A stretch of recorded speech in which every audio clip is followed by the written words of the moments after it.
Pertama, marilah kita ucapkan pujian syukur atas kehadirat Allah Subhanahu wa taala karena berkat limpahan rahmat dan karunia-Nya kita masih diizinkan oleh Allah untuk berkumpul di dalam ruangan Zoom ini dalam rangka mendengarkan kajian kurma perdana yang akan disampaikan oleh Ustadz Abrar Agung LC.MA.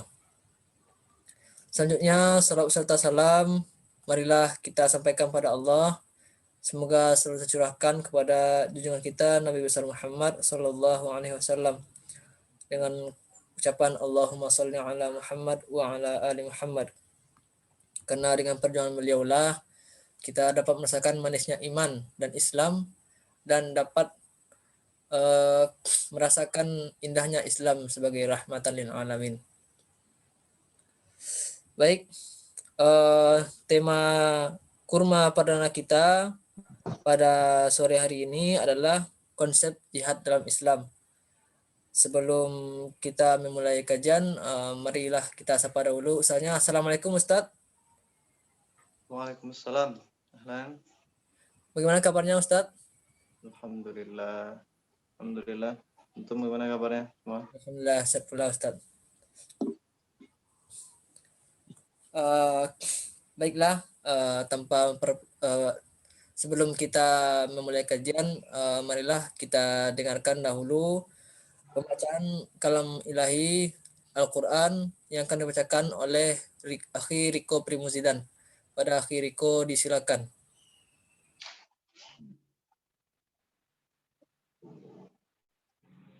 Baik, saya akan bacakan Quran surat As-Saff, surah yang ke-61.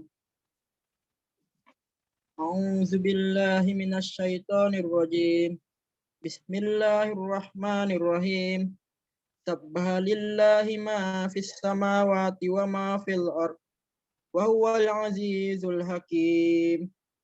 Ya ayyuhallazina amanu lima taquluna ma la taf'alun. Kabura maktan indallahi an taqulu ma la taf'alun.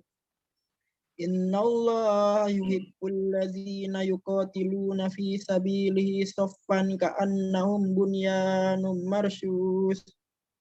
Iza qala Musa liqaumihi ya qaumi lima tu'zunani wa qad ta'lamuna anni rasulullah ilaikum. Falamma azagallahu qulubahum. Wallahu la yahdil qaumal fasiqin.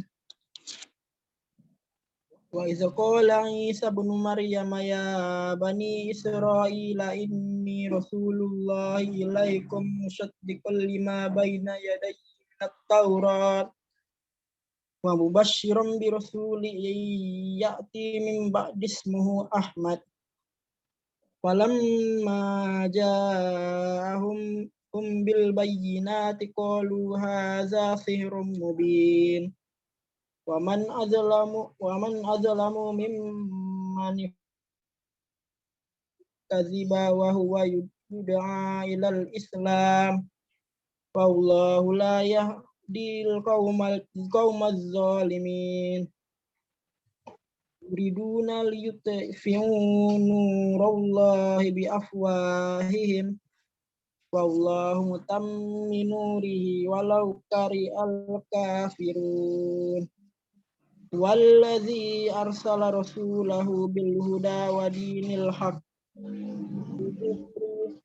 alati kullihi walau karihal musyrikun. Ya ayyuhalladzina amanu hal adullakum ala tijaratin tunjikum min azabin alim. Sadaqallahul azim.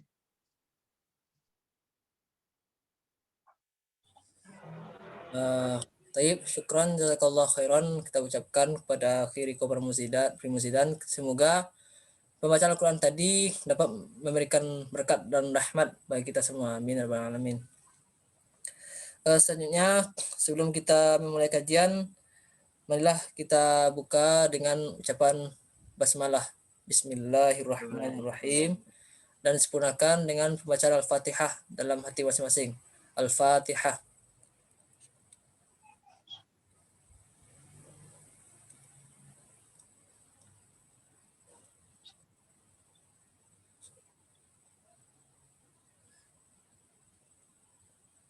Amin, amin, ya rabbal alamin. Bila tanpa perpanjang kata mukadimah, kita langsung saja pada acara inti, yakni penyampaian kajian tentang konsep jihad dalam Islam yang akan disampaikan oleh Ustadz Abrar Agung LCMA. Pada Ustadz, tafadhol, silakan Ustadz. Bismillahirrahmanirrahim. Assalamualaikum warahmatullahi wabarakatuh. Waalaikumsalam warahmatullahi wabarakatuh. Alhamdulillahi wa kafa, wassalatu wassalamu ala rasulil mustafa, an-nabiyil mujtaba, sayyidina Muhammadin wa ala alihi wa sahbihi wa man ittaba'al huda. Asyhadu an la ilaha illallah wahdahu la syarika lah, wa asyhadu anna Muhammadan abduhu wa rasuluhu la nabiyya ba'da. Allahumma bika amsayna wa bika asbahna wa bika nahya wa bika namut wa ilaikal masir. أمسينا على فطرة الإسلام وعلى كلمة الإخلاص وعلى دين نبينا محمد صلى الله عليه وسلم وعلى ملة أبينا إبراهيم حنيفا مسلما وما كان من المشركين. اللهم بارك لنا في شعبان وبلغنا رمضان وبارك لنا فيه. الله يا حي يا قيوم برحمتك نستغيث أصلح لنا شؤوننا كلها ولا تكلنا إلى أنفسنا طرفة عين أبدا. اللهم علمنا ما ينفعنا وانفعنا بما علمتنا. اللهم اهدنا لما تحبه وترضاه. اللهم آمين. Amma ba'du, kawan-kawan rekan-rekan mahasiswa sekalian yang dirahmati Allah Subhanahu wa taala. Alhamdulillah pada petang ini Allah hidupkan kita dalam keadaan beriman padanya dalam rangka menjalankan ketaatan kepadanya. Karena memang tidak ada nikmat yang lebih besar daripada nikmat iman dan nikmat mentaati Allah Subhanahu wa taala.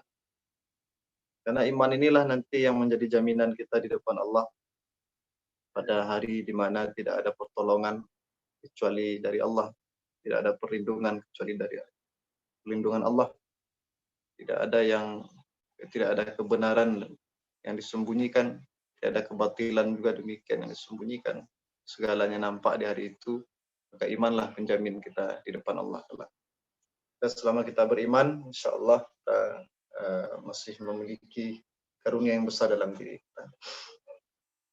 Salawat dan salam untuk Nabi kita Muhammad sallallahu alaihi wasallam. Beliau yang mengajarkan kita keimanan ini dan segala kebaikan kita hari ini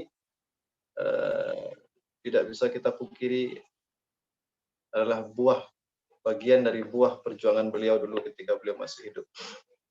Maka besar jasa beliau dalam kebaikan-kebaikan kita yang kita dapatkan saat ini, kita lakukan saat ini. Maka mudah-mudahan doa salawat dan salam kita untuk beliau dan keluarga beliau menjadikan kita lebih mencintai beliau dan beliau ridha dan semakin mencintai umatnya sehingga layak kita mendapat syafaat kelak dari beliau. Allahumma amin. Ikhwah rahimakumullah.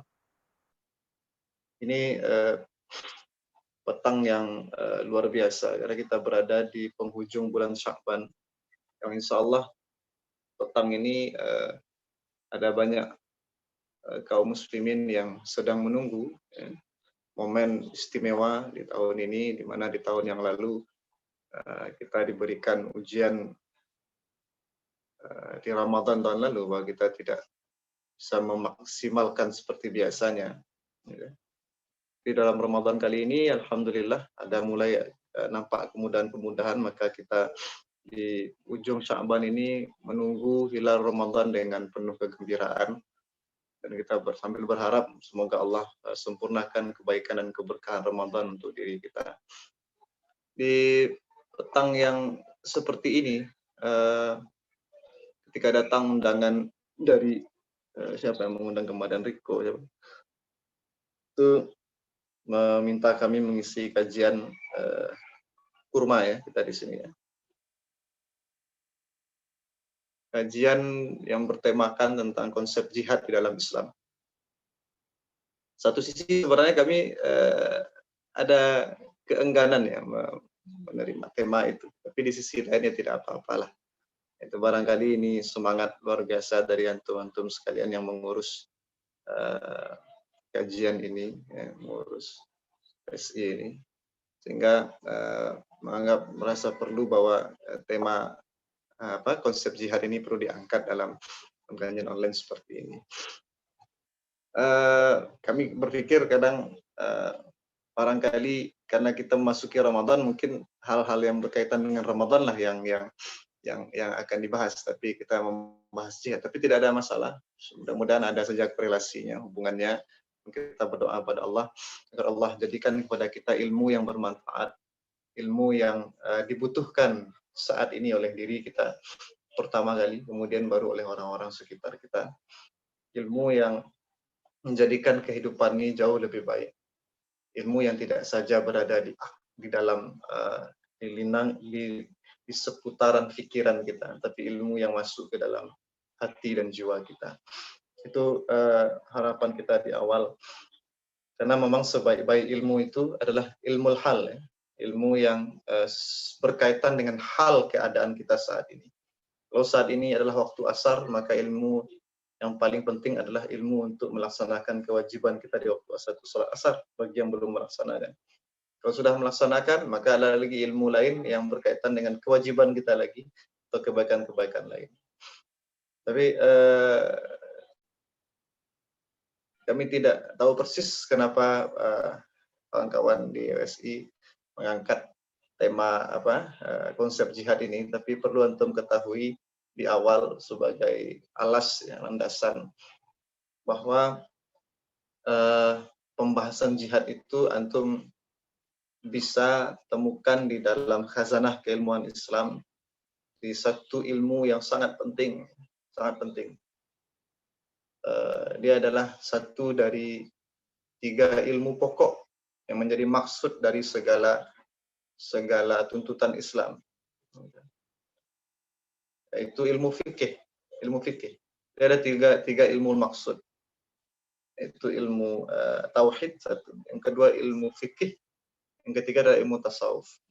Kalau kita sederhanakan sekali, kalau kita akan mengatakan bahwa tasawuf itu adalah nilai dari tauhid, nilai yang dibawa dalam bertauhid dan dalam mengamalkan fikih, maka sekurang-kurangnya ada 2 ilmu pokok dalam agama ini, yaitu ilmu tauhid dan ilmu fikih. Lalu kemudian segala ilmu yang lain itu berada di bawahnya sebagai ilmu wasail, ilmu wasilah yang akan mengantarkan kita kepada tauhid yang benar dan fikih yang tepat. Jadi ikhwah rahimakumullah, jadi di dalam kalau kita membicarakan konsep jihad, itu satu konsep besar yang berada dalam khazanah besar yang bernama ilmu fikih.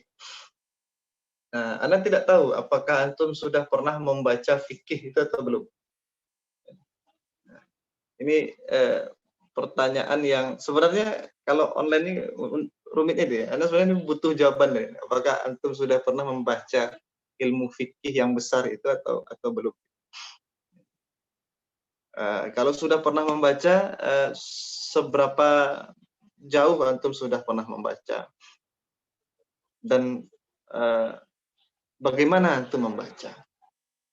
Kenapa ini hal-hal awal yang ingin Anda ketahui, kami ketahui di sini? Karena begini, para ulama itu menyusun ilmu. Ya, antum semua tahu kalau belajar konsep ilmu itu, ilmu itu kan adalah kumpulan pengetahuan yang disusun secara sistematis. Ya. Maka begitu pula para ulama kita lebih dahulu melakukan itu. Lebih dahulu. Dan mereka menyusun fikih itu dengan sangat sistematis. Silakan antum belajar fikih, antum akan temukan misalnya saja, kenapa fikih itu dimulai dari babun miyah, tentang air. Kenapa dimulai dengan air? Kenapa tidak dimulai dengan sholat atau syahadat? Karena itu adalah bagian pertama dari Islam. Kenapa dimulai dari air? Dan semua urutan, semua bab-bab itu secara berurutan itu itu para ulama jelaskan sebabnya. Ini didahulukan dari ini karena ini didahulukan dari ini dijelaskan lebih dulu daripada bab yang lain disebabkan ada alasan-alasan, ada argumentasi. Dan tahukah kita bahwa bab jihad itu berada di bab yang paling ujung.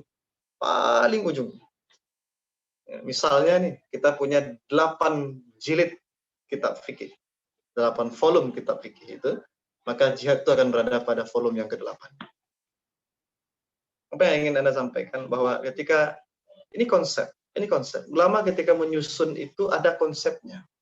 Jadi kalau untuk kadang tadi konsep jihad dalam Islam, konsep bagaimana ulama fikih menyusun dan meletakkan jihad itu di bagian ujung dari bab fikih itu mengandung satu pesan yang sangat jelas kepada kita semua bahwa menyentuh bab jihad ini ya, tidak bisa sembarangan sentuh. Nanti di bab jihad itu akan berkaitan dengan apa namanya mengait dia nanti dengan al-imamah, konsep kepemimpinan di dalam Islam. Ujung al-imamatul uzma, soal kepemimpinan, apa yang hari yang belahan diributkan dan sangat sensitif yaitu soal al-khilafah. Ya. Ke situ dia nanti. Sebelum itu ada bab-bab tentang jinayat, gitu. Al-hudud wal jinayat. Ada tentang qada, hudud dan jinayat, gitu. Kemudian ada tentang muamalat maliyah, gitu. Ada kemudian tentang usrah, ada tentang keluarga, tentang ahwal saksiyah. Ada banyak sekali fikih-fikih yang selalu dimulai dengan fiqhul ibadat yang berujung nanti pada jihad. Bukan tidak ada alasan letakkan jihad di akhir itu. Ingatkah kita ketika Rasul menjelaskan bahwa Islam itu memiliki simpul-simpul, dan yang paling puncak Islam itu adalah jihad. Puncak Islam itu kata Rasul adalah jihad fisabilillah. Maka jihad ini hal yang sangat besar dan rasanya tidak akan cukup 1 atau 2 jam kita membicarakan tema dengan judul yang hebat sekali ini, konsep jihad dalam Islam. Nah, Anda tidak berani sebenarnya mengupas ini secara besar, bukan masalah kita tidak bisa menyampaikannya, tapi masalah apakah kita membutuhkan itu hari ini, saat ini, apakah kita siap untuk konsep-konsep itu. Jangan-jangan dia hanya akan menjadi fitnah bagi diri kita. Karena ilmu yang paling utama itu yang wajib, thalabul ilmi faridah, itu ilmu yang wajib dituntut itu kata para ulama adalah ilmul hal, ilmu yang sangat dibutuhkan dengan sesuai dengan keadaan kita saat ini. Apa tuntutan Allah pada kita saat ini? Itulah ilmu yang paling wajib diilmui, dipelajari. Itu awal. Susunan kitab fikih seperti tadi meletakkan jihad itu pada di ujung. Mengait dengan bab imamah, berada setelah bab-bab yang berbicara tentang jinayat atau hukum-hukum pidana yang dalam Islam itu. Ini mengandung pesan kepada kita bahwa ayo pertama-tama itu ayo bereskan ibadah kita.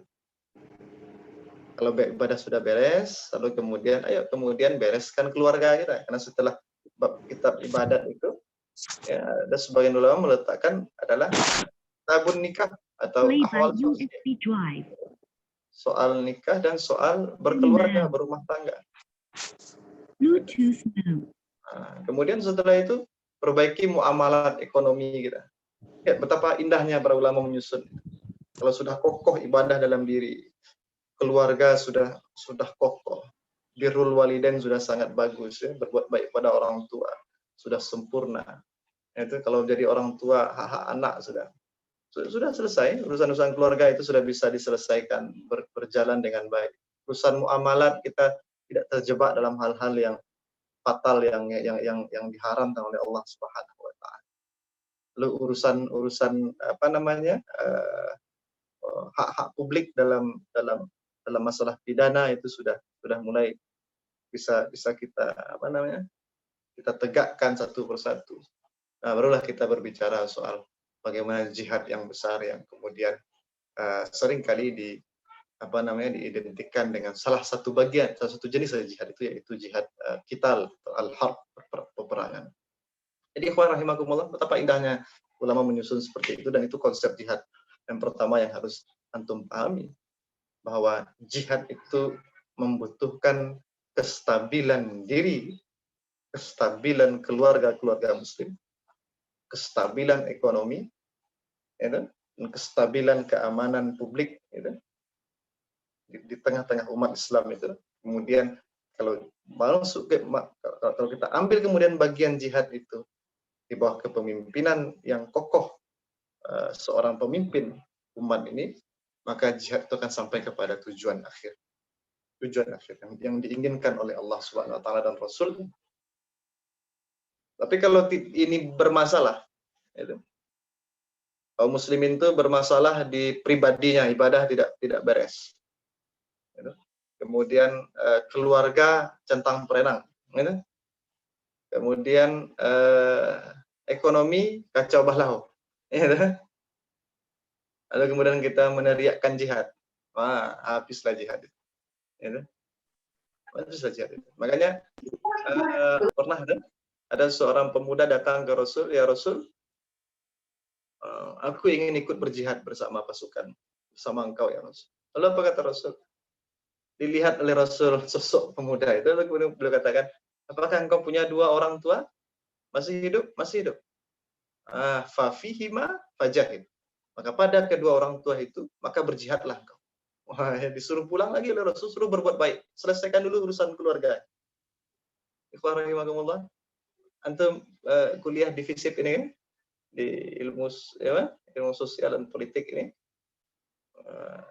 Mana hari ini orang yang bicara politik, orang yang bicara bagaimana membangun kekuatan militer, tapi kemudian dikaitkan dengan kekuatan keluarga. Tapi begitulah Islam, begitulah. Makanya dalam Islam itu ayat yang sangat terkenal itu, dan juga menjadi dasar dari fikih jihad, yaitu ya ayyuhalladzina amanu dukhulu fis-silmi kafah wa la tattabi'u khutuwatis syaitan innahu lakum aduwwun. Ayo orang-orang beriman, apa maknanya selama ini? Masuklah ke dalam silm. Banyak ulama mengatakan as-silm adalah al-Islam. As-silm adalah Islam. Masuklah ke dalam Islam secara kafah, secara keseluruhan. Tapi ana ingin bertanya, apakah Al-Quran tidak pernah menggunakan kata-kata Islam? Ada Al-Quran menggunakan kata Islam. Apakah Al-Quran tidak pernah menggunakan kata-kata Muslim? Lalu kenapa Al-Quran menggunakan kata asil, tidak menggunakan kata-kata Islam? Inna dina indallahil Islam. Kenapa di sini tidak Allah gunakan udkhulu fil islami kafah? Kenapa Allah katakan udkhulu fis silmi kafah? Maka ada ulama-ulama yang berbicara di bidang politik Islam, siasat syariah, yang mengatakan udkhulu fis silmi kafah, masuklah ke dalam Islam. Artinya apa?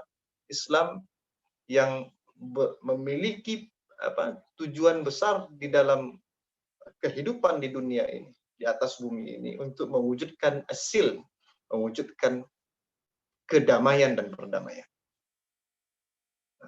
Kafah secara keseluruhan. Maka seluruh ajaran Islam itu, ikhwan rahimakumullah, adalah Islam ajaran yang membawa kepada untuk mewujudkan kedamaian dan perdamaian. Apapun itu, antum mau salat, bicara hukum ibadah, hukum muamalah, hukum keluarga, itu hukum perdata, hukum pidana, hukum apa saja, itu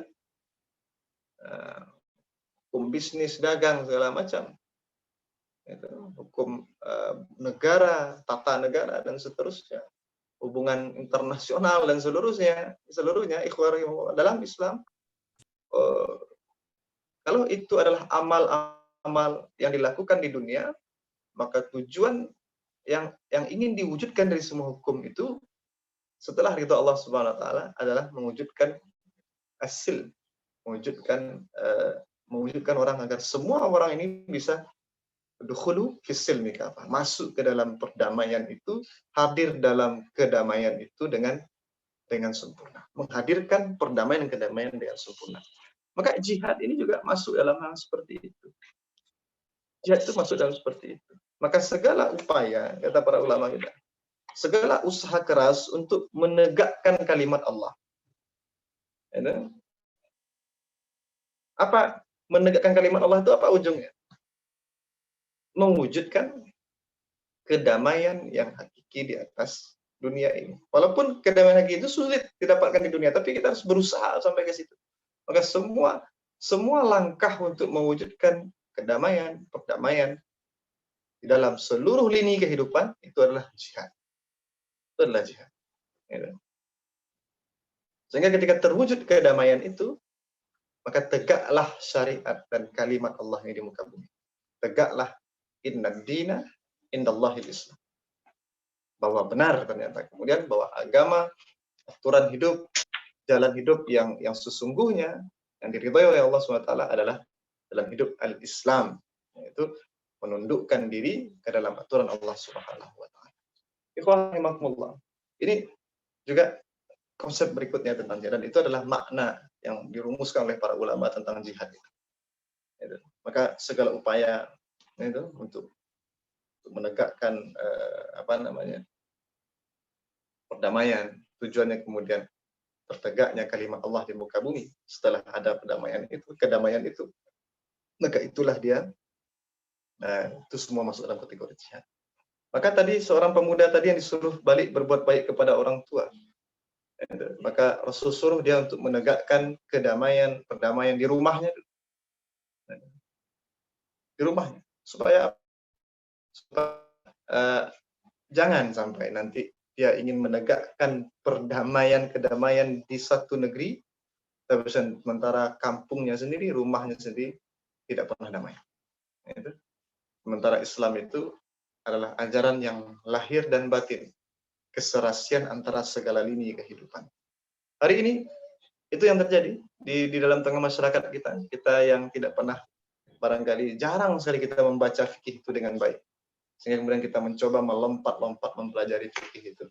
Lalu kemudian kita lihat, oh ini fikih ini sudah ketinggalan zaman, fikih ini sudah tidak relevan lagi hari ini, kita harus munculkan fikih yang baru. Ikhwan rahimakumullah, hati-hati kita dengan kalimat-kalimat seperti ini, karena para ulama itu menyusun fikih dengan luar biasa. Mungkin secara secara fikih, mungkin ada hal-hal yang dulu sudah dulu hadir, sekarang tidak perlu dihadirkan kembali. Tapi dari segi konsep besar fikih itu, maka dia akan terus ada. Seperti yang kami katakan tadi, ada susunan-susunan fikih, ada kaedah-kaedah fikih yang harus dijaga. Nah, itulah yang akan menjadikan fikih itu terus sesuai dengan itu. Jadi jihad di awal-awal ingin kami dudukkan seperti itu. Mudah-mudahan untuk memahami yang di awal ini, karena di awal ini halas ini sangat penting sekali. Anak kami tidak akan bicara soal hal-hal besar, kontroversi tentang hari ini orang mengatakan kami melakukan aksi lalu aksi itu mereka katakan Allah, sementara kemudian setelah aksi itu terjadi justru kacauan di mana-mana. Justru Islam kemudian semakin diintimidasi. Mari pegang kalimat yang anak sampaikan di awal-awal tadi. Pertama, buat jihad ini sesuatu yang sangat tinggi, sesuatu yang sangat besar. Dia butuh kestabilan banyak hal, termasuk kestabilan ibadah, termasuk kestabilan keluarga, kestabilan ekonomi, kestabilan hak publik, dan segala macam. Kestabilan kepemimpinan. Tidakkah kita melihat bahwa Rasulullah SAW itu dalam jihad perang memerangi orang-orang yang tidak beriman itu, bukankah itu secara bertahap? Secara bertahap. Ayo kita perhatikan sejarah hidup Nabi Muhammad SAW. Mari kita perhatikan sama-sama. Orang yang dilancarkan oleh Rasulullah SAW itu, yang diikuti oleh Rasul dan sahabat itu, pertama kali di mana dan kapan? Apakah ketika Rasulullah SAW berada di Mekah sudah pernah Rasul memerangi orang-orang kafir? Ataukah setelah berpindah ke Madinah?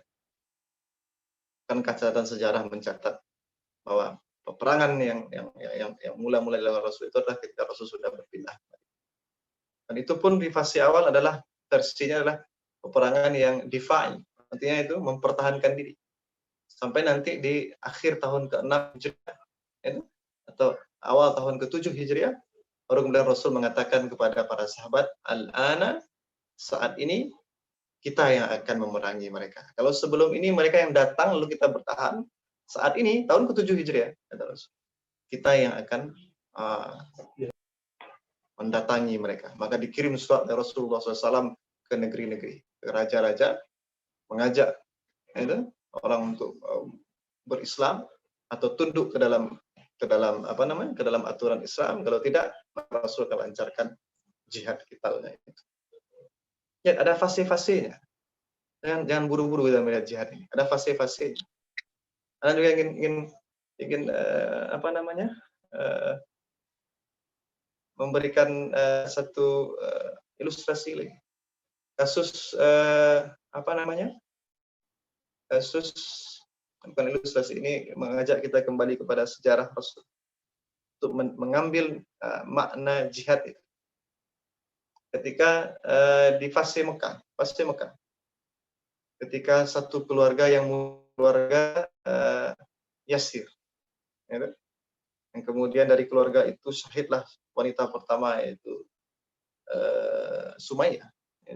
Anda melihat satu keluarga itu dibunuh oleh orang-orang kafir itu, ya, kecuali seorang anak yang bernama Ammar bin Yasir yang tidak kuat melihat penyiksaan kepada keluarganya.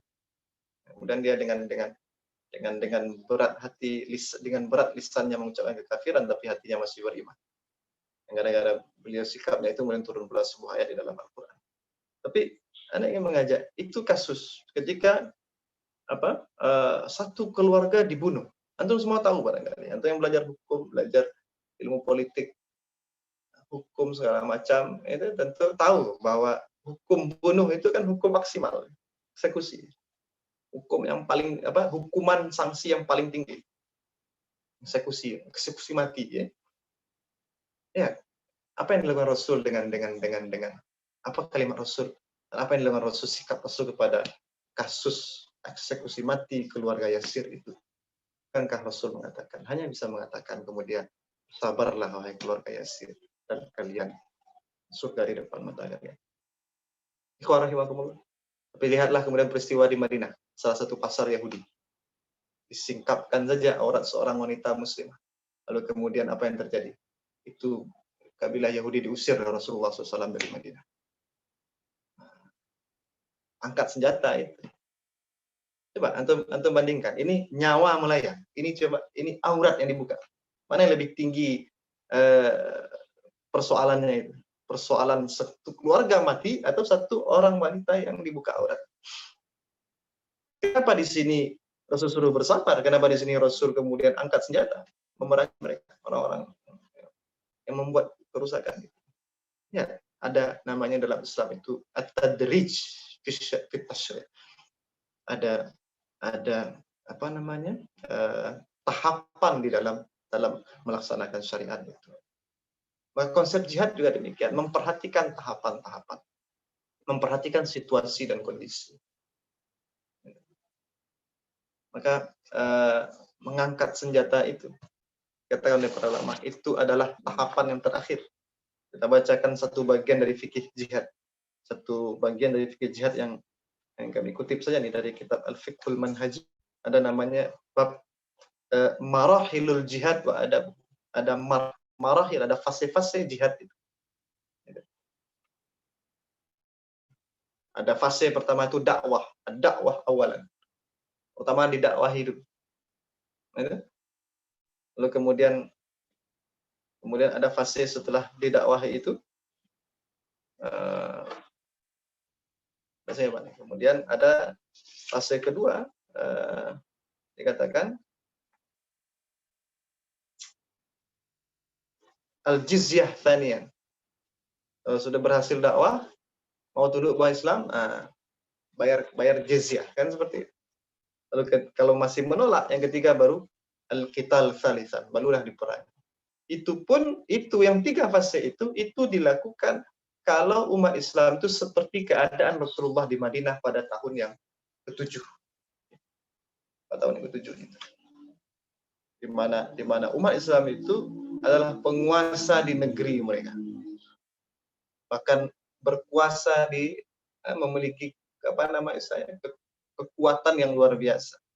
Yang mendengar nama Muhammad SAW, mendengar nama Islam itu menggentarkan hati kaum orang-orang musyrik. Sebulan sebelum peperangan tabuh genderang jihad perang itu ditabuh, gitu. Sebulan sebelum itu orang-orang kafir yang akan menghadapi Rasul itu sudah kecut jiwanya. Warahimahumullah. Itu kondisinya. Baru itu sampai kepada tujuan. Apa itu? Mewujudkan kedamaian dan perdamaian. Karena agama yang rahmatan itu memang dibawa ke tengah-tengah kehidupan ini sebagai rahmatan. Itu diantara kaidah. Itu pun ketika kita katakan kalau Islam itu dalam posisi yang sangat kuat. Tapi hari ini antum lihat Islam banyak. Seperti yang dikatakan Rasulullah SAW, kalian banyak di akhir zaman. Lebih banyak kalian seperti buih laut. Tidak punya kekuatan. Maka apa yang ingin kami sampaikan? Nggak tahu jam berapa nih sekarang. Nah, ingin saya sampaikan, ketika kekuatan kita lemah, maka belajarlah dari surah Al-Kahfi. Karena surah Kahfi adalah panduan menghadapi akhir zaman, kan? Salah satu panduan menghadapi akhir zaman. Ketika membuatkan pertarungan hak dengan batil, Allah tidak katakan al-Islam wal kafir, tidak, tapi al-Islam wal kufr wasyirk, tidak. Allah bandingkan itu, kata para ulama, itu soal perbandingan al-haq wal batil, kebenaran dan kebatilan. Ya, ada 3 kisah, perhatikan di surah Al-Kahfi. Ada pertama kisah Ashabul Kahfi. Kemudian ada kisah 2 orang sahabat. Yang satu beriman, yang satu kufur nikmat, kufur pada Allah Subhanahu wa taala, bahkan mengingkari hari berbangkit. Lalu kemudian ada kisah Zulkarnain. Nah, tanpa kita melibatkan kisah Nabi Musa dan Nabi Khidir. 3 kisah ini adalah 3 kisah yang berhubungan dengan pertarungan hak dan batil. Rasul mengambil ibrah besar ketika turun soal Kahfi itu, terjadi penyiksaan luar biasa kepada kaum muslimin, maka Rasulullah SAW memutuskan, mendapat inspirasi Rasul dari soal Kahfi, dan membuat satu keputusan. Keputusannya apa? Hijrah ke negeri Habsyah. Bukan dilawan. Karena fase itu adalah fase Ashabul Kahfi. Fase di mana al-haq berada di bawah, al-batil berada di atas, maka al-haq itu mesti bergerak secara diam-diam. Bergerak bukan berarti menyerah, tapi apa? Keluar dari segala hiruk pikuk kebisingan duniawi, kemudian menyusun diri, menyusun ilmu, menyusun jiwa, tazkiyatun nufus, membersihkan jiwa, itu membersihkan tadi yang Anda katakan, bersihkan ibadah, bersihkan keluarga, bereskan ekonomi, bereskan ilmunya semua itu, lalu laksanakan yang terbaik sehingga beres. Nah, itu fase Ashabul Kahfi. Fase di mana al-haq itu di bawah tidak bisa mengendalikan al-batil. Al-batil jauh lebih dominan daripada al-haq. Fasenya adalah fase istilah dalam tanda petik tiarap. Tapi tiarap itu kan tidak bermakna pasif, ya. Tapi ada hal-hal aktif, kita melakukan jihad yang lain, yaitu jihad ilmu pengetahuan. Jihad ilmu pengetahuan. Bukankah Allah Subhanahu wa taala di surah Al-Baqarah, di mana di surah Al-Baqarah itu paling banyak Allah tebar ayat-ayat jihad. Lalu kemudian Allah mengatakan di salah satu ayatnya, yaitu wa ma kanal mu'minuna liyanfiru kafah, dan janganlah semua orang-orang beriman itu berangkat ke medan jihad semuanya. Kenapa? Karena ada jihad yang lain yang harus dilakukan oleh sebagian. Falaula nafara min kulli firqatin minhum ta'ifatun liyatafaqahu fid din wa liyunziru qaumahum idza raja'u ilaihim la'allahum yahdharun. Hendaklah mestinya ada satu kelompok dari mereka itu tidak berangkat pergi semuanya ke jihad, tapi satu kelompok yang mengkhususkan diri untuk apa? Tafaqahu fid din, mendalami agama. Artinya apa? Mempelajari dengan benar ilmu-ilmu agar agama ini bisa beres dulu di level-level tadi, di level pribadi, di level keluarga, ya, di level orang-orang muslim yang ada, sampai akhirnya muncul satu kesadaran bahwa kita ini harus bangkit bersama-sama. muncul satu kepemimpinan yang kokoh. Rahimahumullah. Maka ada jihad ilmu. Makanya dalam jenis-jenis jihad itu bukan hanya jihad qital. Ya, dalam jenis jihad itu bukan hanya jihad qital. Ada pula namanya bukan hanya jihad berperang, tapi ada jihad menuntut ilmu. Tadi ada jihad birrul walidain, jihad dengan berbuat baik kepada orang tua. Lalu ada lagi jihad bit ta'lim, jihad dengan melangsungkan taklim. Proses belajar mengajar dengan baik dan benar sampai kepada tujuan memahami ilmu-ilmu untuk mewujudkan kedamaian di dalam kehidupan. Ya, untuk mau jurusan apapun untuk belajar, niatkanlah untuk itu, untuk menegakkan kalimat Allah, maka itu bagian dari barisan jihad. Lalu kemudian ada pula jihad dengan harta, dengan bersedekah, dengan berinfak, berwakaf, mengeluarkan orang dari buruknya sistem ekonomi riba misalnya, mengeluarkan orang dari jeratan-jeratan hutang riba. Kita tidak pernah berpikir seperti itu. Ada saudara kita Muslim karena kurangnya ilmu mereka, kemudian mereka terjebak dalam syahwat duniawi, sehingga kemudian mereka digerogoti oleh gurita raksasa bernama gurita riba, yang kemudian membuat mereka tidak bisa keluar dari ancaman kemelaratan. Apa jihad kita untuk orang-orang seperti ini? Ada saudara kita yang karena kekurangan ilmunya, kemudian terjebak dalam syahwat duniawi pula, kemudian diterkam pula digenggam pula oleh tahan-tahan gurita narkoba misalnya. Apa jihad kita untuk yang seperti ini? Kalau yang begini-begini belum beres, jauh kita akan berbicara tentang jihad. Jauh jihad kita. Jihad, ayo mari kita bereskan. Untuk kita semua adalah orang-orang yang berjuang di medan ilmu pengetahuan ini jihadnya tidak kalah besar. Tidak kalah besar. Kami ingat juga kalimat Dr. Andani itu ketika COVID melanda itu, kata beliau, ini jihad kami para ahli kesehatan, untuk mengedukasi masyarakat, untuk memberi solusi-solusi kepada masyarakat agar kembali tercipta sil kedamaian, kestabilan. Jadi ada jihad itu, ada jihad dengan harta, ada jihad dengan bahkan ada bentuk jihad itu dengan bentuk an-nafirul am.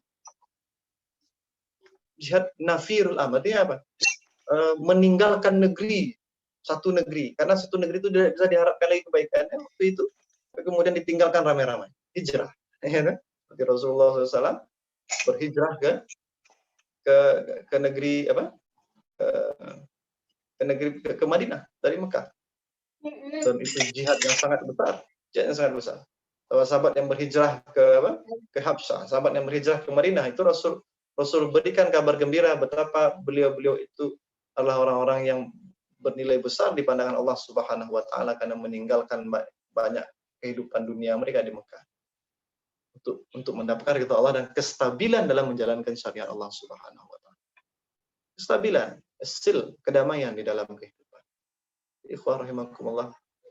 Dan bahkan Rasul itu satu ketika pernah mengatakan ada jihad pula namanya jihadun nafs, menstabilkan jiwa.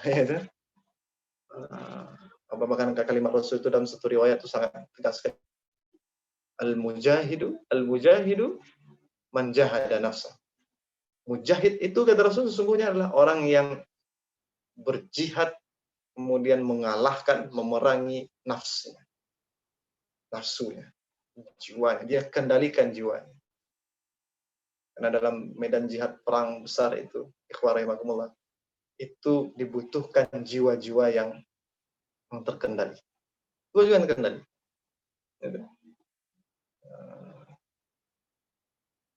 Pernah baca riwayat sahabat yang bertanya ke Rasul, ya Rasul sampai apa nih aku memerangi ini? Dalam jihad itu ditanya, ya Rasul sampai bagaimana nih orang kafir ini kami perangi ya Rasul, sampai mereka mengucapkan la ilaha illallah. Lalu kata Rasul, kata sahabat itu, kalau mereka mengucapkan la ilaha illallah karena takut, bagaimana ya Rasul? ya jangan diperangi, jangan dibunuh, dilepaskan. Tapi mereka karena takut, bukan karena Allah. Ya walaupun hanya lisannya mengatakan la ilaha illallah, hatinya mungkin tidak mengatakan la ilaha illallah. Tapi jangan karena kita ini menilai apa yang diucapkan. Kita tidak tahu hati orang. Maka jangan didahului. Pedangmu itu jangan mendahului takdir Allah. Jadi, rahimakumullah, seperti itu. Bagaimana orang harus menahan dirinya ketika ini orang masuk Islam hanya gara-gara khawatir dia akan mati. Itu pun kita harus nahan emosi itu. Tidak usah ada dibunuh. Padahal tadi dia membunuh kita. Mungkin kalau kita berbalik, dia mungkin akan bunuh kita lagi. Tapi kata Rasul, orang seperti itu jangan dibunuh, lepaskan dia. Lepaskan. Bahkan Ali bin Abi Thalib dalam satu riwayat dikatakan ketika dia sudah menundukkan satu lawan dalam satu medan jihad, akan dipenggalnya leher, lalu diludahi dia. Lalu kemudian Ali bin Abi Thalib kemudian meninggalkan orang tadi. Setelah peperangan ditanya oleh sahabat yang lain yang melihatnya, kenapa aku tinggalkan? Aku khawatir ketika aku tebas batang lehernya itu, aku menebasnya bukan karena Allah, tapi karena emosi yang ada di dalam diri. Ikhwah rahimakumullah. Lihatlah nilai-nilai ini. Betapa ada hal-hal yang harus dibereskan. Jadi kalau kita bicara konsep jihad, kita tidak ingin bicara hal-hal yang orang misalnya, tidak, tapi bicara bagaimana kita memaknai bahwa jihad ini adalah ada seluruh upaya untuk mewujudkan agar kemudian tertegak kalimat Allah, terwujud kedamaian, dan kalimat Allah itu tertegak di muka bumi. Tapi ingatlah bahwa kedamaian dan perdamaian itu, kata Syekh Muhammad Said Ramadan Al-Buti dalam kitabnya tentang jihad di Islam, itu beliau katakan, kedamaian itu tidak akan bisa lepas dari keadilan. Kedamaian tidak akan bisa lepas dari keadilan. Kalau antum inginkan kedamaian, maka wujudkan keadilan. Wujudkan keadilan. Tidak ada itu kedamaian yang akan muncul tanpa keadilan. Maka mungkin tidak terlalu keliru juga kalau ada ahli yang mengatakan ada aksi-aksi kekerasan yang dilakukan oleh sebagian umat Islam dalam rangka menegakkan kalimat Allah. Itu barangkali faktor di belakangnya itu banyak sekali pemicu awalnya, walaupun kemudian hari lain, tapi di awal itu kadang-kadang pemicunya adalah faktor ekonomi. Ada ketidakadilan perlakuan secara ekonomi, ada ketidakadilan perlakuan di dalam hak-hak di tengah masyarakat, ada ketidakadilan dalam banyak sisi, maka kemudian muncullah sikap untuk untuk terjadinya kekacauan di dalam kehidupan. Jadi kalau kita ingin tegakkan jihad, haruslah untuk tujuan kedamaian, mewujudkan kedamaian. Kedamaian tidak akan terwujud kecuali dengan keadilan.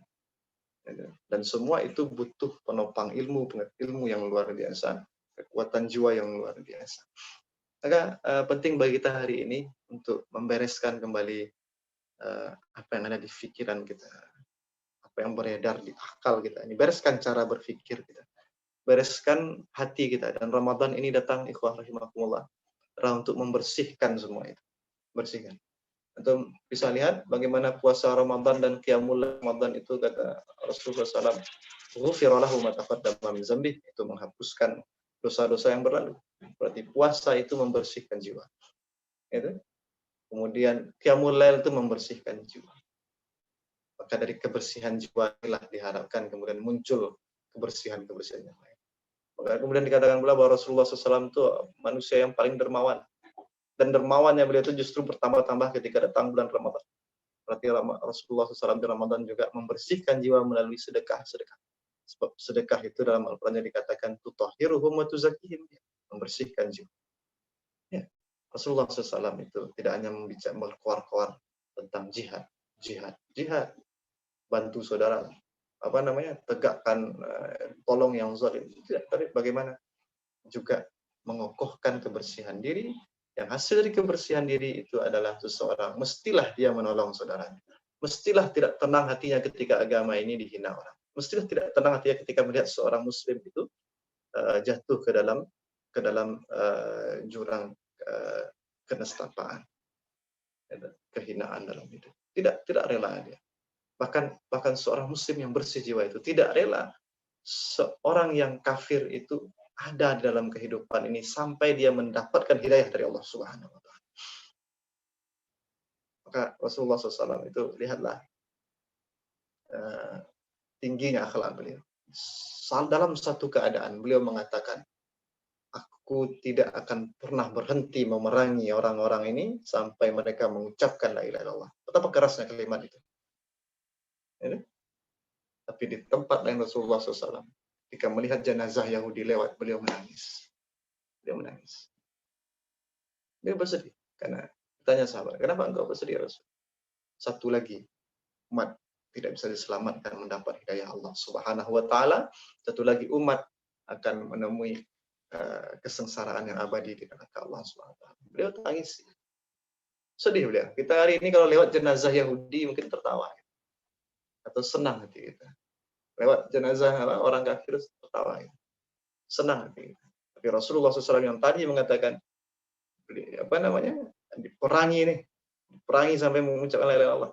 Tapi di tempat lain dia Rasulullah SAW itu tidak rela ada umat ini yang tidak bisa menemukan hidayah Allah sebelum ajal mendatangi mereka.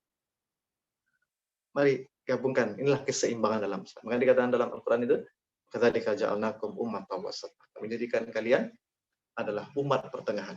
Dan memang juga luar biasa, ayat itu adalah ayat yang di tengah-tengah. Letak di surah Al-Baqarah, di tengah-tengah surah Al-Baqarah. Surah Al-Baqarah itu berjumlah 286 ayat. Kalau antum bagi, maka dia menjadi 143 ya. 143. Maka antum bisa temukan, silakan antum cek nanti di surah Al-Baqarah ayat 100 berapa tadi? 43. Maka antum akan temukan ayat wa kadzalika ja'alnakum ummatan wasata. Itulah kami jadikan kalian umat yang di tengah-tengah, seimbang dalam menilai sesuatu sehingga terwujud kestabilan, kedamaian, dan itulah tugas utama seorang khalifatullah di muka bumi, memakmurkan bumi.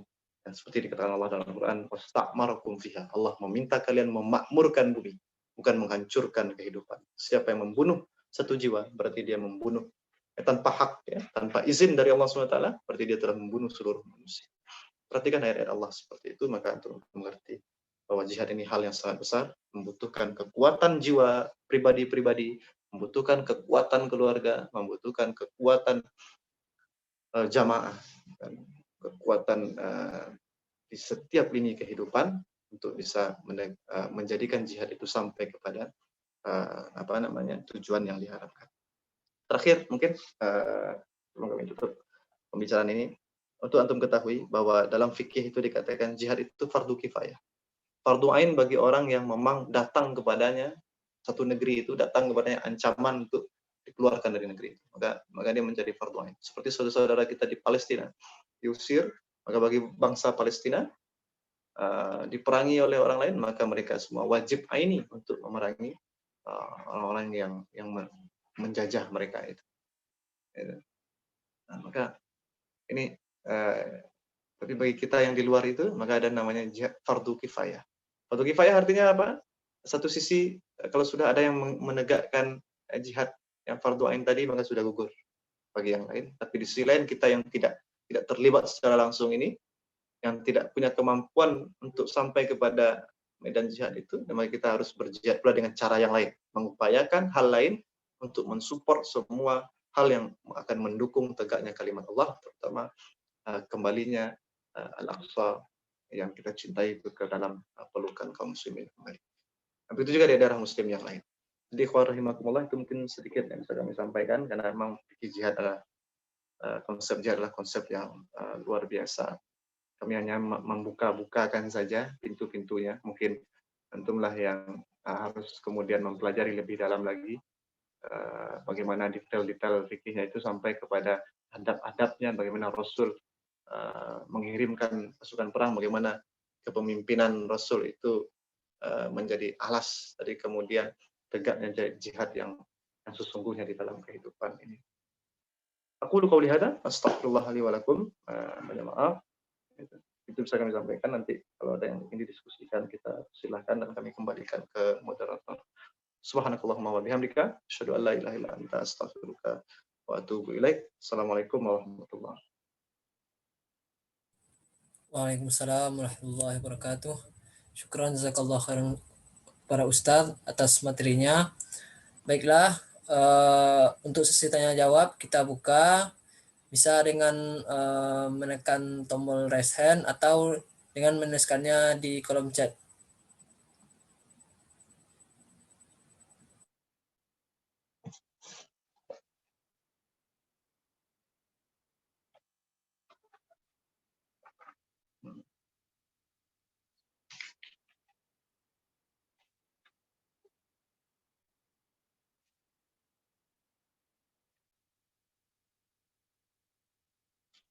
Nah, sepertinya tidak ada yang bertanya.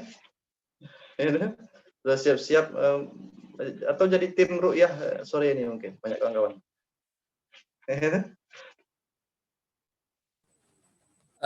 Baik, sekali lagi kepada ikhwah sekalian, apabila ada yang ingin ditanyakan bisa langsung menghidupkan mikrofonnya atau dituliskan di room chat.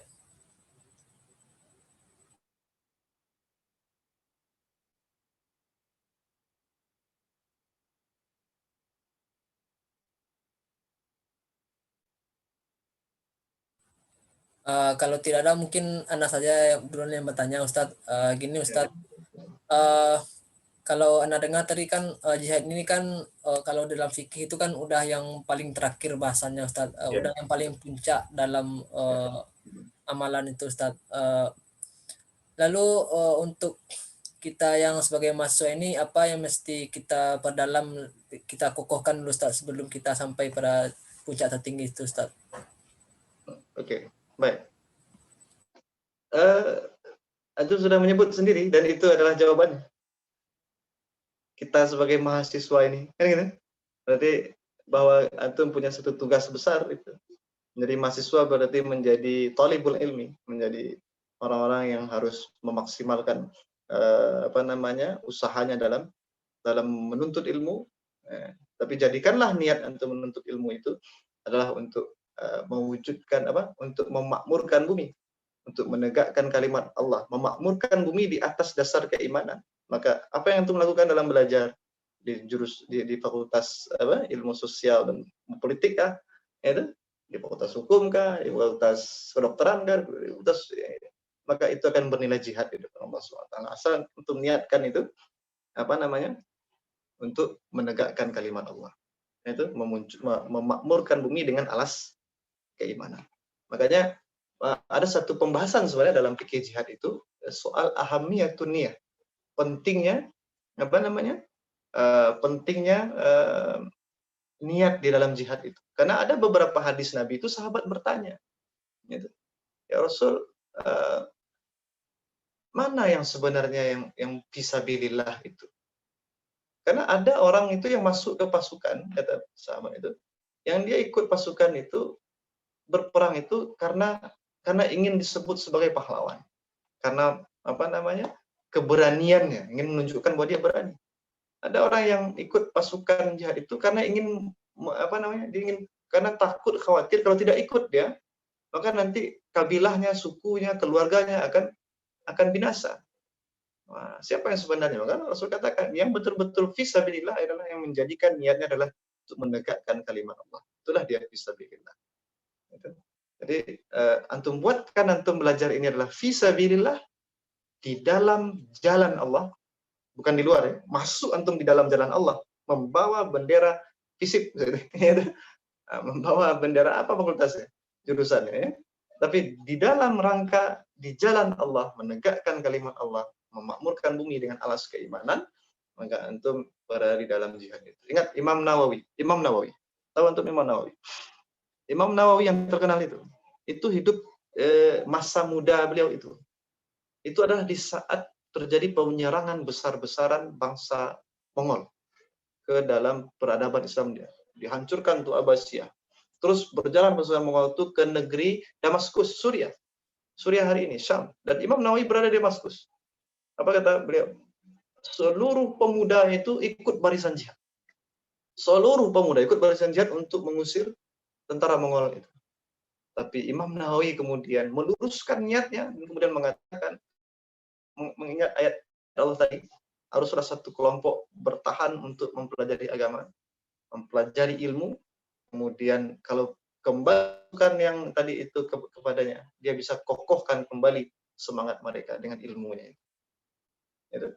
Maka beliau ambil jalur tidak ikut ke pasukan jihad, tapi jihad menuntut ilmu. Dan kita lihat hasilnya hari ini. Antum bisa menemukan betapa banyak nama orang Nawawi. Itu diantara berkahnya kehidupan Imam Nawawi. Betapa karya-karya beliau itu berkah sampai hari ini. Tanda lurusnya niat beliau dalam jihad menuntut ilmu itu. Buku kecil yang antum bawa ke dalam saku itu 42 hadis arba'in, gitu kan? Itu karya Imam Nawawi. Buku kecil itu sampai hari ini diabadikan Allah Subhanahu wa taala. Itu bukti lurusnya niat dalam jihad menuntut.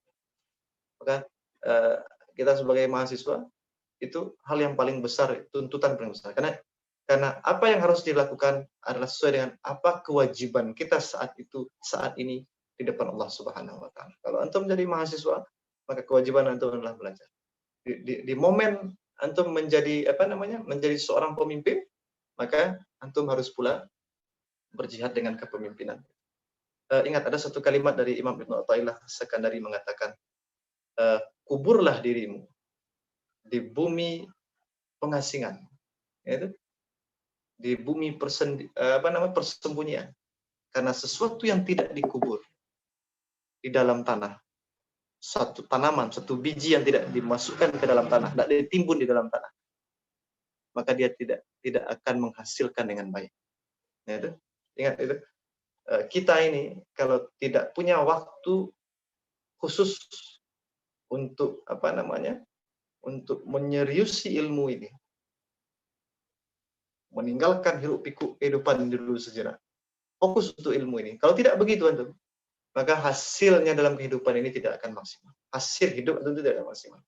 Harus ada masa untuk kita itu bersendirian dengan Allah SWT, dengan diri kita, dengan beberapa kewajiban kita.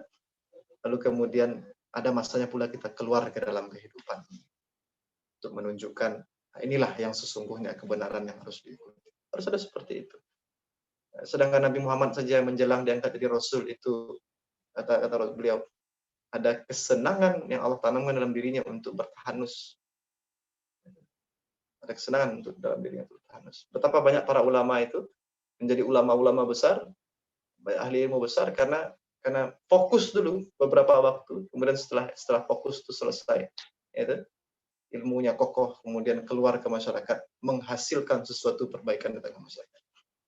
Tapi ketika ini belum selesai, ingin pula tampil ke masyarakat, maka itu kemudian menjadi satu fitnah yang luar biasa. Hati-hati dalam langkah-langkah kita dalam hidup ini. Mikirnya seperti itu. Kalau untuk bertanya tentang apa ya sebagai mahasiswa yang harus dilakukan, maka berjihadlah dengan ilmu pengetahuan. Ketika ada harta, berjihadlah dengan harta.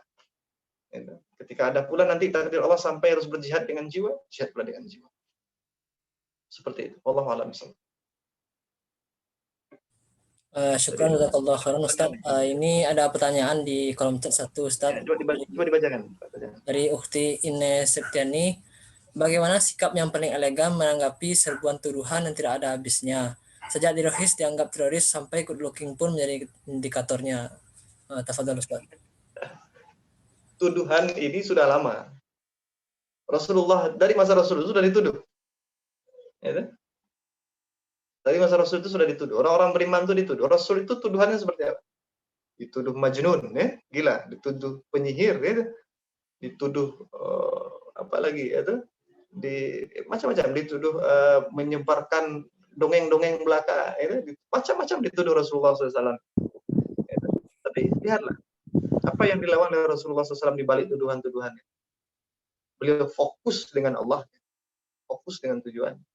Kita ini kadang-kadang dengan serbuan tuduhan itu kita kehilangan fokus. Lalu kita menjadi umat yang reaktif.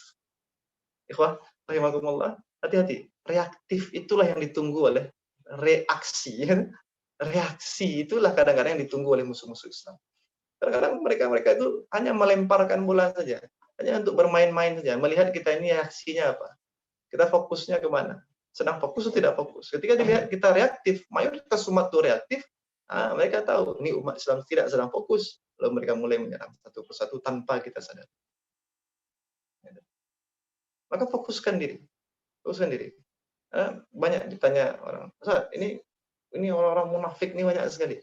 Ya, orang munafik ini yang menghancurkan. Betul, orang-orang munafik itu yang menghancurkan dari dalam. Orang munafik itu yang menikam dari belakang, menggunting dalam lipatan. Kan begitu. Tapi pernahkah kita belajar apa yang Rasul lakukan dengan orang-orang munafik itu? Selama belum mereka tunjukkan selama mereka belum ada bukti mereka itu bersekongkol dengan orang-orang kafir yang jelas memerangi Islam, Rasul tidak pernah angkat senjata pada orang-orang munafik. Tapi Rasul fokus, dibiarkan saja itu orang munafik berceloteh. Beliau fokus dengan tujuan beliau. Tujuan beliau menjadi Rasul, tujuan beliau menjadi guru umat, tujuan beliau menjadi rahmatan lil alamin. Beliau fokus dengan tujuan. Semakin kita berbuat kebaikan, maka semakin tuduhan-tuduhan tadi akan gugur dengan sendiri. Maka fokuskan diri. Jangan terpancing emosi. Ini dan itulah yang ditunggu dari terutama karena begini, manusia ini paling banyak itu di masa produktif, termasuk kita ini, ya, anak antum semua. Seperti kita di masa produktif, di masa muda, ya, disebut dalam Al-Quran di masa muda. Tapi di masa muda itu di antara kelemahan utama kita anak-anak muda adalah ada hamasah, ada semangat yang bergelora, yang luar biasa. Hamasah ini kalau tidak dibimbing dengan hikmahnya orang-orang tua, maka hamasah ini akan menjadi bumerang bahkan bagi Islam. Makanya ada kalimat dari MH Indonesia, Cak Nun, ya, mengatakan bahwa Islam ini banyak terfitnah oleh umat Islam. Umat Islam yang reaktif tadi. Ya. Sekarang kita mengambil sikap itu tidak berdasarkan ilmunya, tidak berdasarkan hikmahnya. Dan di antara cara kita mendapatkan hikmah itu adalah kata guru kami, Ustaz Budi Asari, mengatakan, kalau antum ingin mendapatkan hikmah, maka antum harus punya waktu untuk duduk bersama orang tua. Mendengarkan orang tua. Maksudnya bukan orang tua yang melahirkan kita saja, tapi orang-orang yang usianya punya pengalaman hidup sangat banyak. Dengarkan, minta nasihat, dan dengarkan. Walaupun antum akan duduk 2 jam, mendengarkan saja, dengarkan. Maka antum akan mendapatkan hikmah. Nah, jadi mari, serbuan-serbuan, fitnah-fitnah itu ada kalanya tidak perlu ditanggap. Ya. Satu-satu harus dikanter, tapi kanternya itu harus dengan ilmu yang tepat. Jangan hanya dengan mengandalkan zirah, semangat dan api cemburu kita. Jangan. Karena langkah untuk menghadapi nahi mungkar, amar ma'ruf nahi mungkar itu harus ada langkah-langkah yang tepat. Salah langkah justru jadi bumerang kepada Islam. Karena orang melihat Islam itu hari ini bukan pada konsep Islamnya. Orang melihat Islam itu pada apa yang dibuat oleh orang Islam atau umat Islam, kaum muslimin. Gitu. Jadi pada diri kita ini, pribadi-pribadi kita. Kalau kita melakukan satu kesalahan, dilihat oleh kawan-kawan kita yang non muslim, maka dikatakan inilah Islam. Padahal itu adalah kesalahan kita, bukan kesalahan Islam.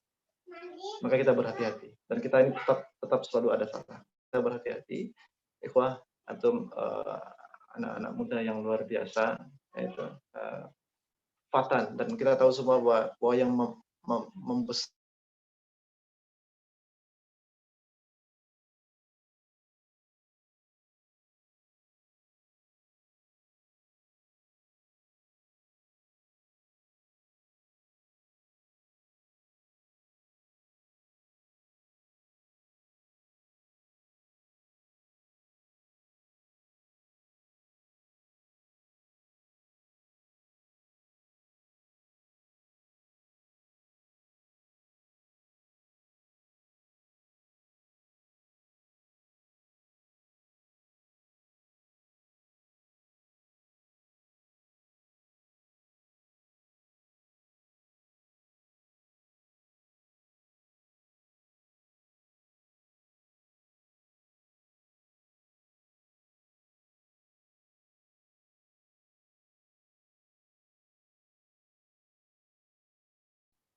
ada, kita tahu semua hakikat orang-orang munafik, bukanlah saudara.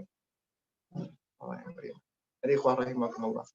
Nah, ini jadi mari kita sama-sama tidak reaktif dulu. Kalau akan beraksi bukan reaksi, tapi memang aksi yang didasari oleh ilmu, bukan karena emosi yang meledak-ledak dari dalam diri. Allahu a'lam bishawab. Begitu mungkin. Betul. Syukran jazakallahu khairan Ustaz. Ikhwah sekalian, apakah ada lagi yang ingin bertanya? Silakan dengan menundukkan mikrofon atau dengan mengetiknya di room chat.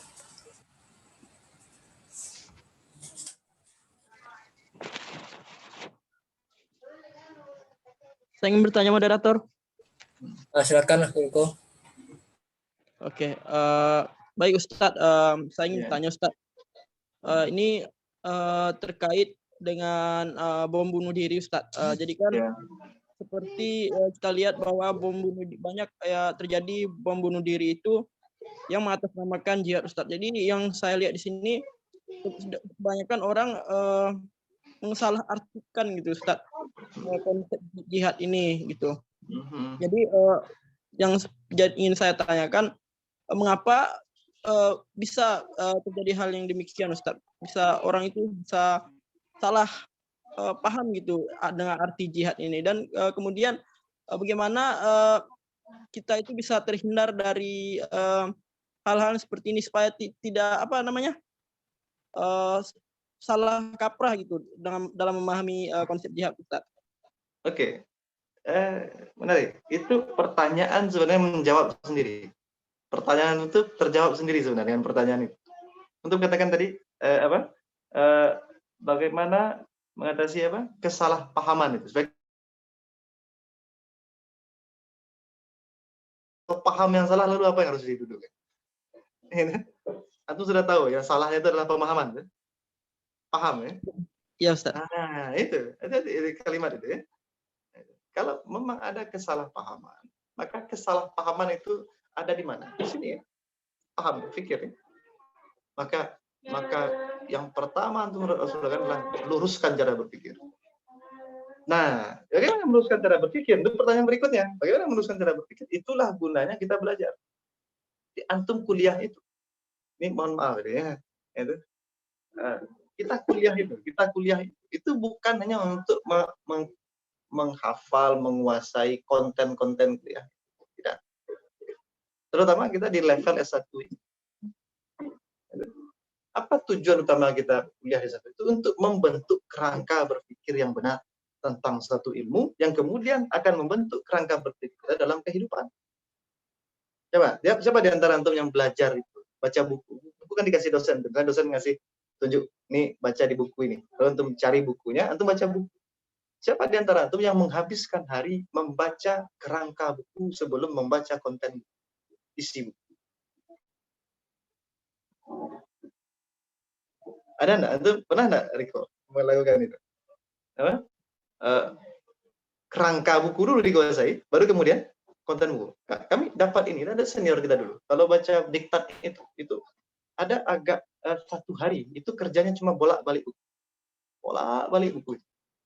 Kita heran gitu, kenapa dia nih senior bolak-balik buku aja kerja. Buku yang baru dibelinya itu. Bolak-balik, lihat daftar isi, bolak-balik. Saya tanya, kenapa begitu? Kenapa apa yang antum melakukan dengan horor diktat itu yang dibolak-balik? Katanya begitu. Saya ingin lihat dulu ini, apa kerangka buku ini seperti apa. Kalau kerangkanya sudah dapat, ya, sudah paham saya kerangkanya, barulah saya masuk ke isinya. Dan untuk saya katanya, saya mulai dulu dari apa yang betul-betul saya tidak tahu sama sekali dari isi buku itu, dari situlah saya mulai membaca. Ini cara membaca. Dulu ada salah seorang syekh kami di Al-Azhar itu mengatakan, seandainya kalian seluruh mahasiswa benar saja cara membacanya. Cara membaca itu mempengaruhi cara berpikir. Bukankah ayat pertama itu suruh membaca? Artinya itu memperbaiki cara berpikir kita. Gitu. Iqra itu bacalah. Itu baca itu susah itu. Bukan tentang apa yang dibaca kan? Ya, Iqra itu tentang apa? Cara membaca. Iqra bismi rabbika. Bacalah dengan. Dengan itu cara bukan? Kata dengan itu cara atau objek yang dibaca. Cara, metode. Ya, metode. Maka belajarlah ilmu itu untuk mendapatkan metodologi ilmu itu. memiliki kerangka ilmu itu. Lalu antum pikirkan, kalau ini kerangka ilmunya, apa gunanya untuk agama ini? Maka itu akan punya dorongan besar untuk membaca isi. Perbaiki cara berpikir kita, cara belajar kita, cara menghadapi ilmu. Jadi jangan berpikir, ada anak kadang heran juga, ada dulu mahasiswa, Pak, saya dulu fakultas ekonomi, gitu. Kami ngajar agama di fakultas ekonomi, dikatakan, Pak, kalau ini yang dikuliahkan di fakultas ekonomi ini semuanya haram, riba, macam-macam. Kalau apa perlu kami berhenti di fakultas ekonomi? Pertanyaannya begitu. Bukan begitu. Pelajarilah itu kerangka cara berpikirnya ekonomi konvensional itu. Lalu kemudian antum tanyakan ke dalam diri, kerangka berpikir seperti ini, lalu apa gunanya untuk agama kita? Kalau ini keliru, bagaimana cara menolaknya? Orang tak akan bisa memperbaiki kesalahan kalau dia tidak paham kesalahan. Ya kan? Antum tak bisa memperbaiki, antum katakan negara ini keliru, ya kan? Negara ini togut, kan ada yang mengatakan begitu. Ya kan? Coba, kalau negara ini togut, negara ini salah, sudah salah. Coba, apa di mana salahnya? Coba tunjukkan bagaimana cara memperbaikinya. Apakah harus dibom semuanya lalu kemudian jadi perbaikan?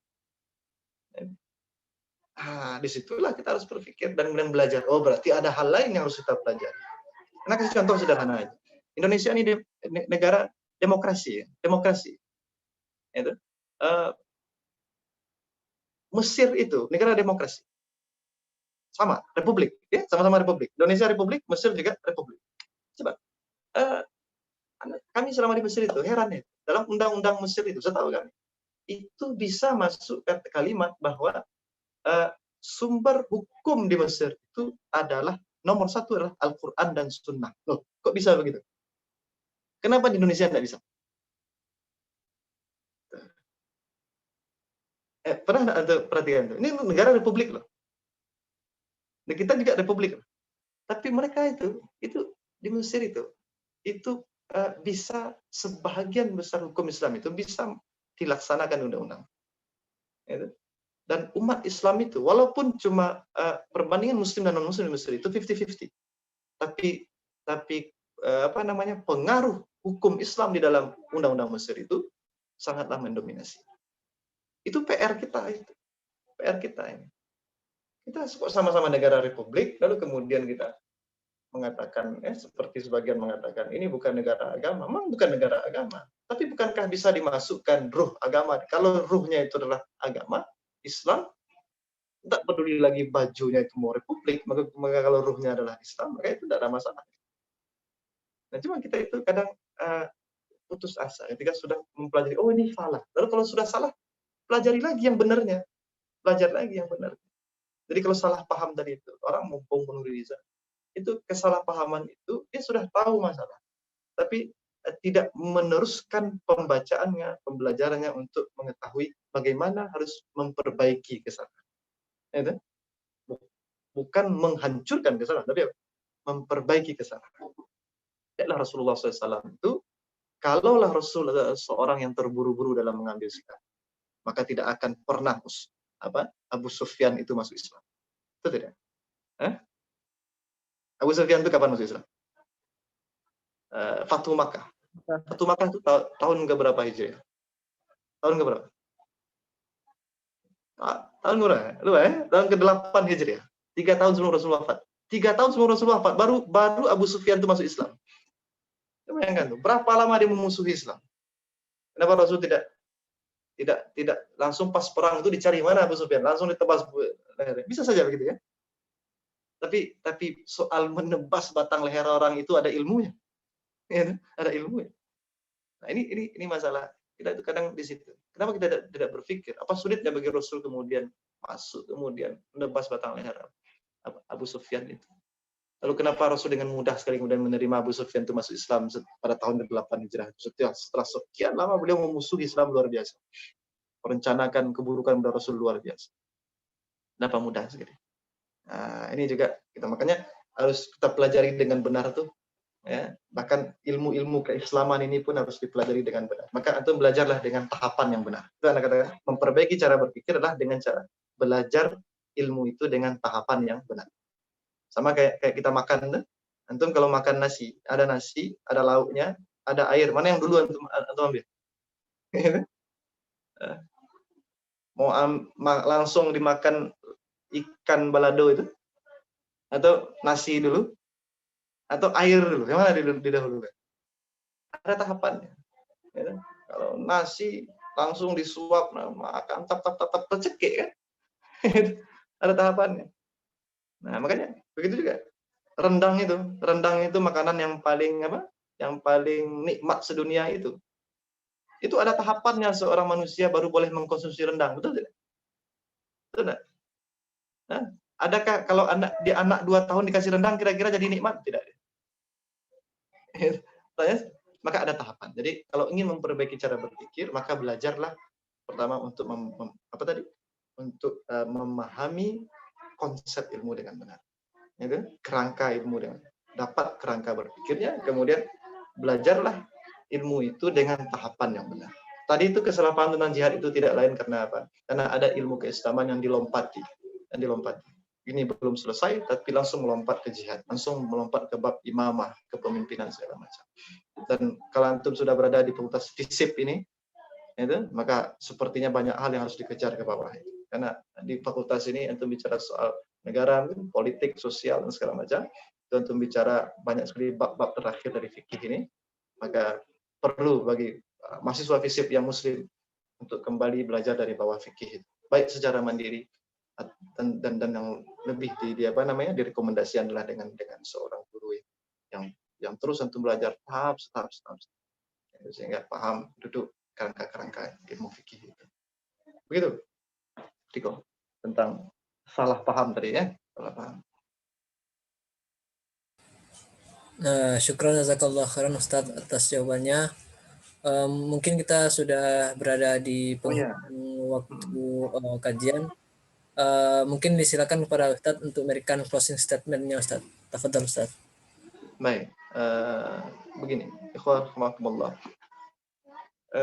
Permasalahan jihad ini adalah kita katakan tadi bahwa permasalahan yang sangat besar, sangat mulia, karena besarnya itulah ada banyak kemuliaan di dalamnya. Bukan orang yang wafat dalam medan jihad itu adalah orang-orang yang levelnya itu dikumpulkan Allah dalam satu golongan yang an'amallahu alaihim. Allah sempurnakan nikmat kepada mereka. Minan nabiyyin was-siddiqin wasyuhada'i was-shalihin. Jadi mereka ini termasuk orang-orang istimewa, masuk ke jihad istimewa. Cuma begini, hal yang istimewa tidak akan bisa kita dapatkan kecuali dengan satu usaha yang istimewa. Maka ilmui dengan benar, pahami dengan benar, kemudian diskusikan dengan benar. Sebelum mengambil satu sikap tentang jihad ini, maka hitunglah dulu ilmu-ilmu yang dibutuhkan. Tadi dan kita katakan tadi, jihad membutuhkan tujuannya adalah untuk mewujudkan kedamaian dalam Islam itu, maka dia membutuhkan keadilan, dan keadilan itu membutuhkan banyak hal yang harus diselesaikan. Maka Rasulullah SAW, tahu kita baru di Madinah beliau mempraktekkan jihad itu dikarenakan apa? Di Madinah itu sudah mulai stabil keadaan umat, keadilan sudah mulai bisa ditebar dengan leluasa, kedamaian sudah mulai bisa ditapaki satu persatu, maka jihad baru akan mengambil peran besarnya di situ. Dan tidak bisa mengambil peran itu kecuali orang-orang yang istimewa kepribadiannya, istimewa keluarganya, istimewa peran-perannya di dalam kehidupan masyarakat. Barangkali seperti itu. Aku lu qouli hadza, astaghfirullah li wa lakum. Assalamualaikum warahmatullahi wabarakatuh. Waalaikumsalam warahmatullahi wabarakatuh.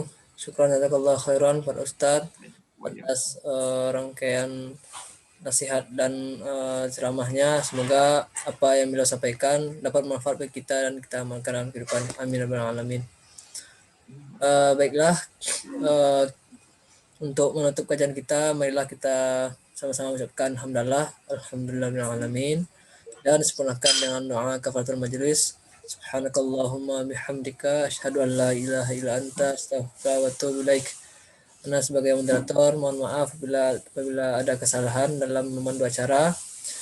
Syukran jazakumullah khairan pada ikhwah semua yang telah mengikuti acara kita mulai dari awal hingga berakhirnya pada saat sekarang ini. Baiklah, ana akhiri dengan wabillahi taufiq wal hidayah. Assalamualaikum warahmatullahi wabarakatuh. Waalaikumsalam warahmatullahi wabarakatuh. Ana izin ya. Ya Ustaz, syukran. Waalaikumsalam warahmatullahi wabarakatuh. Assalamualaikum. Waalaikumsalam. Syukran, Ustaz.